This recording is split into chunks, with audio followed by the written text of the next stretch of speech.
इस बिल को रोकने के लिए 3-4 आदमी पर नजर थी। एक नीतीश कुमार पर जिनके पास 12 एमपी है, एक चंद्रबाबू नायडू के पास जिनके पास 16 एमपी है, एक चिराग पासवान के पास जिनके पास 5 एमपी है और एक जयंत चौधरी जिनके पास 2 एमपी है।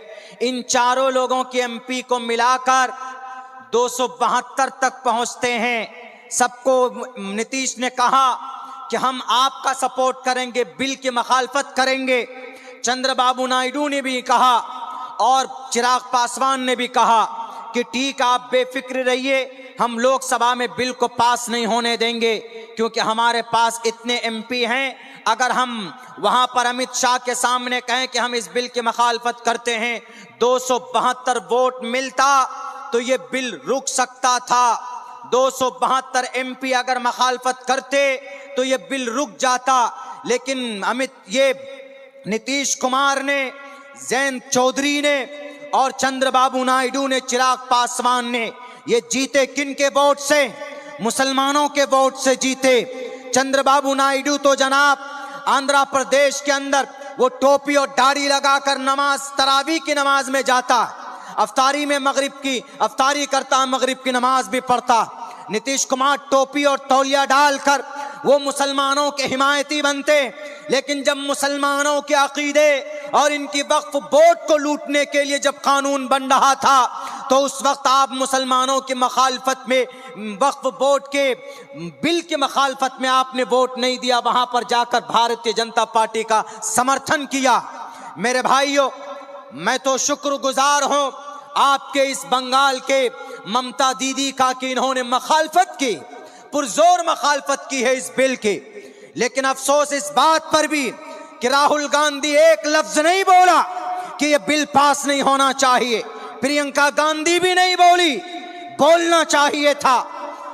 33 एमपी होते मुसलमानों के तो यह बिल रुक सकता था। क्या पूरे भारत के अंदर 33 एमपी मुसलमान चुन नहीं सकता? चुन सकता है।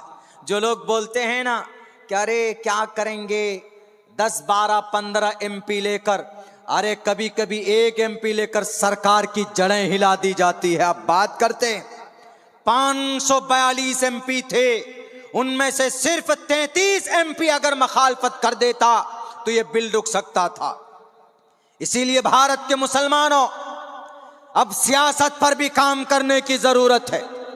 जमीयत उलमाए हिंद, मुस्लिम पर्सनल लॉ बोर्ड, अमारत शरिया, जमात इस्लामी, शिया वक्फ बोर्ड, सुन्नी वक्फ बोर्ड, अब आपको जितनी धार्मिक कामों पर आप मेहनत करते हैं, अब आप हर इलाके में, हर लोकसभा क्षेत्र में अपने अपने कैंडिडेट खड़े कीजिए। 90 सीट जीती जा सकती है एमपी की मुसलमानों के वोट से। जब 90 सीट जीती जा सकती, जब 90 एमपी मुसलमानों के बन सकते हैं तो क्यों नहीं बनाते? हम उम्मीद करते हैं नीतीश कुमार से, उम्मीद करते हैं चंद्रबाबू नायडू से, भीख मांगते नहीं देंगे हम किसी को वोट। हम आज से अपना वोट लेकर हम अपने एमपी को बना सकते हैं और सरकार अगर कोई आपके खिलाफ बिल आएगी तो उस बिल को रोक भी सकते हैं आप। लेकिन आज तक हमने मेहनत नहीं की, आज तक हमने इस पर कोई सोचा नहीं, तो लीजिए बिल बन गया। अब इस बिल के खिलाफ लोग बोल रहे हैं कि जनाब सुप्रीम कोर्ट में जाएंगे। सुप्रीम कोर्ट में जाएंगे तो सही, लेकिन बड़े बड़े लोगों का यह कहना है कि सुप्रीम कोर्ट में जाकर इस बिल को रिजेक्ट नहीं किया जा सकता, पॉसिबल नहीं है, क्योंकि आज तक जितने भी बिल बने हैं, कानून बने हैं, सुप्रीम कोर्ट में जाकर थोड़ी सी तरमीम हुई है, चेंज नहीं, बदला नहीं गया, रोक नहीं लगा।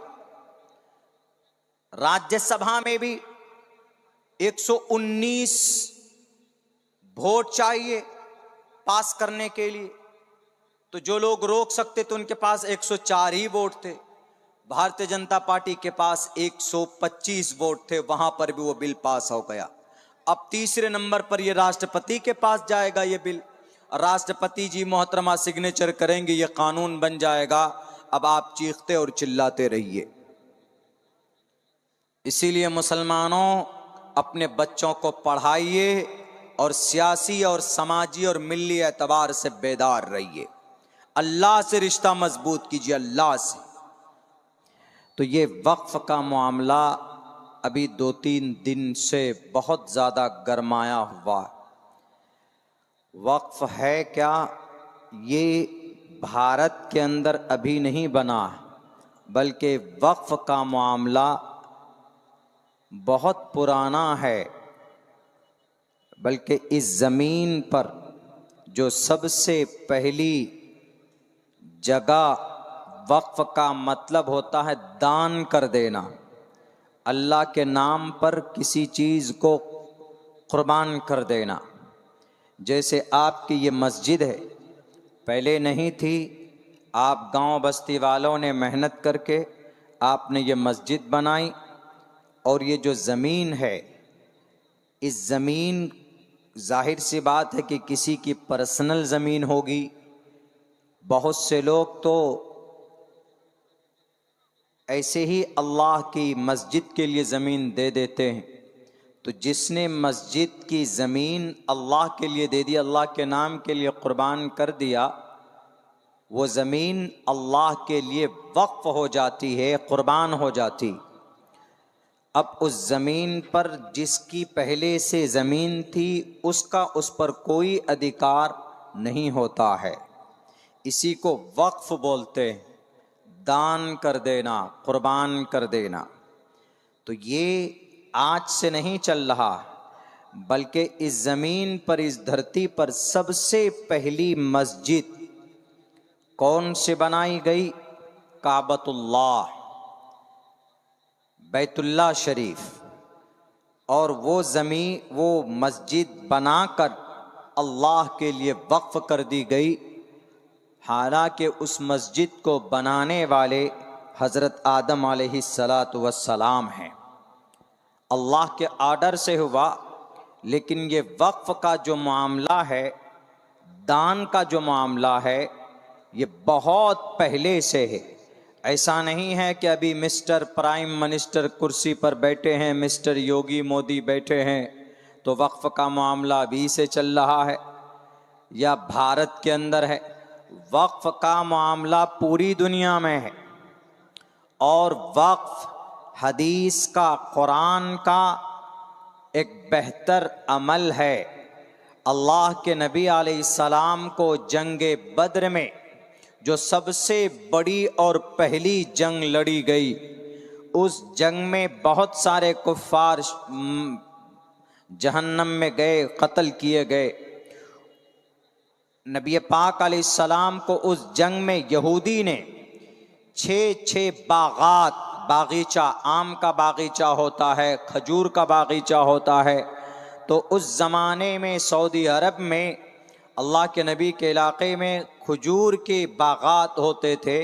तो 6 बागात एक यहूदी ने अल्लाह के नबी को वक्फ कर दी, अल्लाह के नबी को हदिये में दिया कि नबी ये लीजिए, ये हदिया आपको है।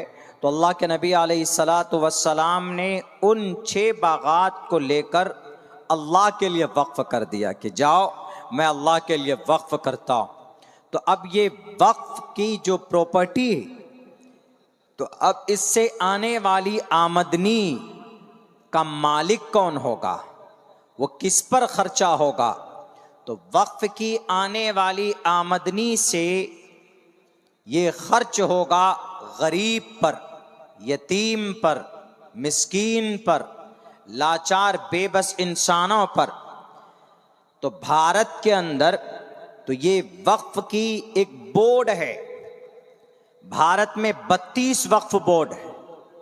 शिया वक्फ बोर्ड है, वो जो शिया अकीदे के लोग, उनका वक्फ बोर्ड अलग है। सुन्नी वक्फ बोर्ड है जिसमें हम लोग आते, हमारा वक्फ बोर्ड अलग है। सिख वक्फ बोर्ड है, हिंदू वक्फ बोर्ड है, उनके यहाँ भी वक्फ बोर्ड है। क्रिश्चियन वक्फ बोर्ड है, जैन वक्फ बोर्ड है। 32 वक्फ बोर्ड है भारत के अंदर। अब इस वक्फ बोर्ड में जमीनें कितनी हैं? तकरीबन 9.5 लाख एकड़ जमीन सुन्नी वक्फ बोर्ड के पास है। पूरे भारत के अंदर 9.5 लाख एकड़ जमीन। सारे वक्फ बोर्ड को छोड़कर सिर्फ सुन्नी वक्फ बोर्ड, इस वक्फ बोर्ड के ऊपर मोदी सरकार, मौजूदा सरकार, गृह मंत्री अमित शाह, वो एक नया कानून लेकर आए। अच्छा, ये वक्फ बोर्ड चलता कैसे है? अभी तक कैसे चलता था? इस वक्फ बोर्ड में इसको चलाने का एक सिस्टम था, वो ये था कि वक्फ बोर्ड का जो मेंबर है, जो चेयरमैन है, वो सरकार के तरफ से ही, स्टेट सरकार के तरफ से बहाल किए जाते थे। जैसे 2 मेंबर, पार्लियामेंट से 2 मेंबर आ गया, विधानसभा से 2 मेंबर आ गया, जुडिशरी से 2 मेंबर आ गया, सिविल लाइन से 2 मेंबर आ गया, एक कमेटी बन गई। लेकिन वो कमेटी में सब लोग मुस्लिम होते थे। अब जो नया कानून आया है, इस नए कानून में मेंबर सिर्फ मुस्लिम नहीं होगा, बल्कि इसके अंदर हिंदू भी मेंबर बनेगा। यहां पर आपत्ति है। हमारा धार्मिक मामला है, हमारी मस्जिद का मामला है। मस्जिद के अंदर कमेटी कौन बनेगी? मस्जिद की कमेटी बनती है जो मुसलमान होता है, जो नमाजी होता है, जो ईमान अल्लाह पर है, अल्लाह के रसूल को जो मानता है। अब यहां पर कहेगा कि नहीं, मस्जिद की कमेटी तुम 2 हिंदू को डाल दो, तो गड़बड़ी हो जाएगी, क्योंकि हमारे मस्जिद के मामले में मुसलमान ही बेहतर है मेंबर बनने के लिए कमेटी में। कोई हिंदू कैसे हमारे मस्जिद के झगड़े को हल कर सकता? या फिर अगर किसी हिंदू की मस्जिद का, मंदिर की कोई कमेटी है, तो हिंदू की मंदिर की कमेटी में मुसलमान नहीं जा सकता। तो ऐसे ही हिंदू के वक्फ, मुस्लिम के वक्फ बोर्ड में, उनके अराकीन में, उनके मेंबरान में हिंदू की कोई ज़रूरत, गैर हिंदू की, गैर मुस्लिम की कोई ज़रूरत नहीं थी। लेकिन मौजूदा कानून लाकर वक्फ बोर्ड के अंदर हिंदू को भी घुसाने की कोशिश की जा रही।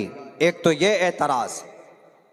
अब तक होता क्या था कि वक्फ बोर्ड की ज़मीन कहाँ है, कैसे है, ये ढूंढने का काम, कोई झगड़ा हो जाता था, बहुत से लोग ऐसे होते थे कि भाई हमारी ज़मीन है, वक्फ बोर्ड का कब्जा है, तो उस झगड़े का हल कौन करता था? बोर्ड का कमिश्नर करता था। डिस्ट्रिक्ट में एक ऑफिसर ऐसा होता था, वो गवर्नमेंट के तरफ से, सरकार के तरफ से बहाल होता था। उसका काम ये था सर्वे करना। अगर कोई कहता था कि ये ज़मीन हमारी है लेकिन वक्फ बोर्ड का कब्जा है, तो ये डायरेक्ट इस ज़मीन का झगड़ा सर्वे कमिश्नर करता था। सर्वे कमिश्नर कि देखते हैं कि ये आदमी की ज़मीन है, पेपर लाओ जी, तुम्हारी ज़मीन है, तो झगड़ा वो सॉल्व करता था। लेकिन अगर उसका मामला ज़्यादा उलझ जाता था तो ये केस चला जाता था ट्रिब्यूनल में। बहुत से लोगों को ट्रिब्यूनल मालूम नहीं है। तो ट्रिब्यूनल एक अदालत है वक्फ बोर्ड का, उसमें 3 लोग होते हैं। एक जज होता है और एक एसपी डीएसपी यानी सिविल लाइन से आता है, स्टेट सरकार भेजती है, और एक बहुत ज़्यादा कानून का जानकार होता है। उसमें 3 लोग होते हैं। 3 लोग बैठकर देखते हैं कि ये वक्फ का जो झगड़ा है वो भी एक अदालत है, वो सिविल अदालत के तरह उनका भी मामला होता है, उनको भी पावर होती। तो वहां पर जाता है मामला। ये एक अदालत है, फास्ट ट्रैक अदालत। जैसे रेलवे अदालत है, रेलवे ट्रैक अदालत है, बिजनेस के लाइन से, यानी हर चीज का एक फास्ट ट्रैक अदालत होती है, वैसे ही ट्रिब्यूनल एक अदालत है। वहां पर जाकर झगड़े का मामला हल होता था। लेकिन अब किया क्या है कि अब वो कमिश्नर जो था सर्वे करने का, उसको हटाकर डीएम को पावर देगा, और वो डीएम के फैसले के बगैर किसी जमीन को वक्फ बोर्ड का होना या ना होना तय करेगा। एक तो ये चीज यहां पर गलत है। और भी बहुत सारी बातें हैं। वक्फ बोर्ड के प्लेटफॉर्म पर सिर्फ 4.5 लाख जमीन रजिस्टर्ड है, बाकी 4.5 लाख एकड़ जमीन वक्फ बोर्ड के प्लेटफॉर्म पर रजिस्टर्ड नहीं है। तो ये जो 4.5 लाख जमीनें जो रजिस्टर्ड नहीं है, ये टोटल जमीनें हड़प कर ली जाएंगी। इसलिए कि सरकार कहेगी कि वक्फ बोर्ड वालों, तुम्हारे पास, तुम जो कहते हो कि ये जमीन हमारी है, तो लाओ तुम्हारे पास क्या दलील है। जब उनके पास डॉक्यूमेंट्स पेपर नहीं होगा तो सरकार कहेगी कि ये तुम्हारी जमीन नहीं है, ये हमारी जमीन। तो इसीलिए इन चक्कर में 4.5 लाख एकड़ जमीनें चली जाएंगी। अगर आपकी इस मस्जिद का अगर वक्फ बोर्ड के पास कोई पेपर नहीं है, इसकी जमीन का कोई पेपर नहीं है, तो आपके बंगाल के अंदर जो वक्फ बोर्ड की जो नए कानून आए हैं, यहाँ का डीएम कहेगा जब तुम्हारे पास प्रूफ नहीं है तो ये जमीन भी तुम्हारी वक्फ बोर्ड की नहीं होगी, ये जमीन गवर्नमेंट की होगी। इसलिए आज तक तुम जो जमीन पर मस्जिद बनाकर नमाज पढ़ते थे ये इल्लीगल है, इस मस्जिद को तोड़ो। यहाँ पर ये गवर्नमेंट अपने चाहे जिस एतबार से जो चाहे बनाएगी, ये साजिशें हैं। इसीलिए मुसलमान कह रहे हैं कि हमें वक्फ बोर्ड के अंदर तरमीम पसंद नहीं है।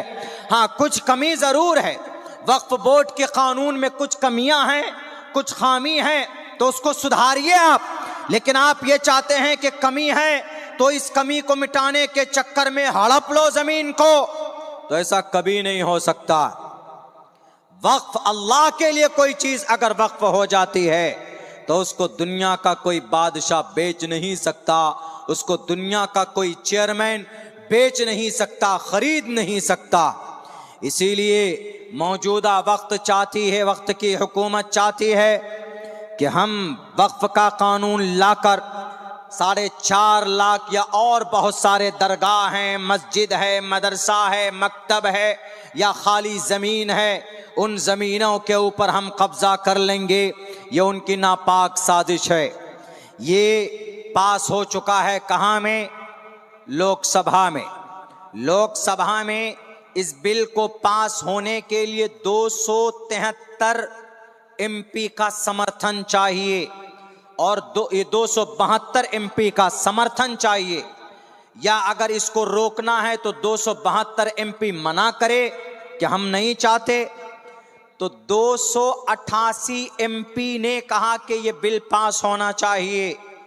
इधर 232 एमपी थे जिन्होंने कहा कि पास नहीं होना चाहिए, लेकिन रोकने के लिए कितना वोट चाहिए? 272। 232 ही एमपी पहुंच पाए। 33 से 35 एमपी अगर होते पार्लियामेंट में, वो मुखालफत करते, तो 272 तक पहुंच जाते, तो ये बिल रुक सकता था।